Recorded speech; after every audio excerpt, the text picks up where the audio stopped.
Judd Went with When Show Goats, Columbus, Nebraska, and welcome to our barns. So this right here where we're at is one of our kidding rooms. They'll be in here in these pens for 5 days to a week, and we have 72 of them, so they're not complete. This barn isn't completely set up like it should be. And then we will come into this room also, and this is another kidding room, which obviously is not completely set up also either, but and then this is also our penning for our sale when we have our sale on April 1st. So this barn doubles as our sale facility and our kidding. So we kid out, we start in October.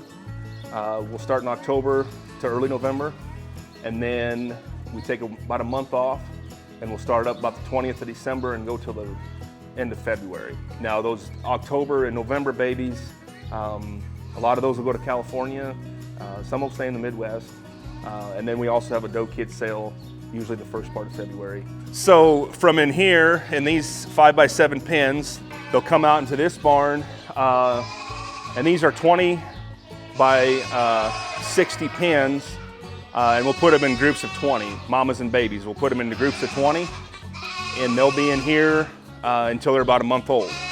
And then once they hit about a month old, I'll show you out here, we will move them into our north barn. So when these babies are out here, obviously in the wintertime, it can get cold, but we will have nice days in the summertime or in the wintertime.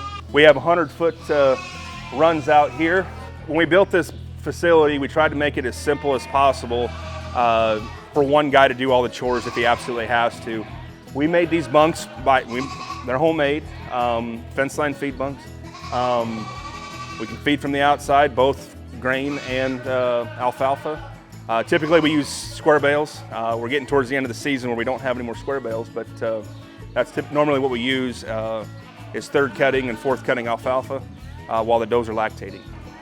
For creep feed for the babies, we hand mix all of our creep feed.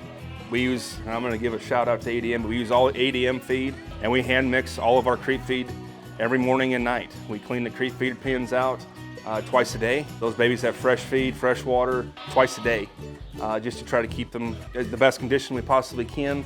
It also makes weaning easier. Once we get those babies weaned, they're going right to the feed. So what I was saying before about putting them into groups of 20 and then we move them to the north barn, this is our north barn. This is a 72 by 200 facility that we put up in 2020.